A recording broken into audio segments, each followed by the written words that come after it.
You know, sometimes Scott Morrison does or says things that takes a lot of us by surprise. Now, I'm thinking, for instance, this year when he went the whole hog on JobKeeper and JobSeeker to bridge the economy. Not many in the conservative side of politics were predicting that. His insistence that Australia stick to its guns, not compromise over our freedoms or national interest or freedom of speech, despite China's aggressive rhetoric, that came as a surprise too, I think. And he's done it again this week, faced with that same pressure to re-engage with China and quell tensions, but mindful of our historic and close bond with the United States. He's made our position very clear to a Beijing think tank. No favourites, no sides. Like other sovereign nations in the Indo-Pacific, our preference in Australia is not to be forced into any binary choices.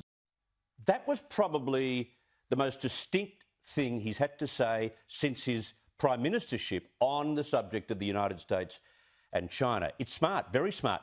On the one hand, you've got the Prime Minister making a mockery of what China has been pressing extensively of late. That is, that we, Australia, are America's lapdog. Their words, not mine. Well, not anymore.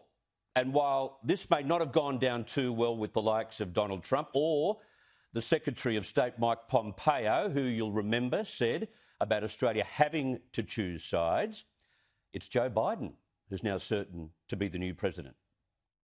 Australia is not and has never been in the economic containment camp on China. No country has pulled more people out of poverty than China, and Australia is pleased to have played our role in the economic emancipation of millions of Chinese through the development of the Chinese economy.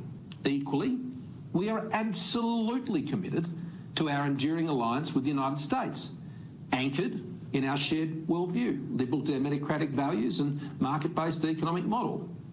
And at all times, we must be true to our own values and the protection of our own sovereignty. These are our Australian national interests. I think this is Scott Morrison at his best, reading the room, adjusting to a new presidency and being firm with China, but reassuring that regime that we will remain independent, something that they accused us of not being. Now, together with his handling of the pandemic and, of course, his economic resolve, I think he has had a very, very good year. And now on the international stage, he's dealing, by the way, with two of the most powerful nations in the world and two who have the most fractured relationship at the same time. He's doing that superbly.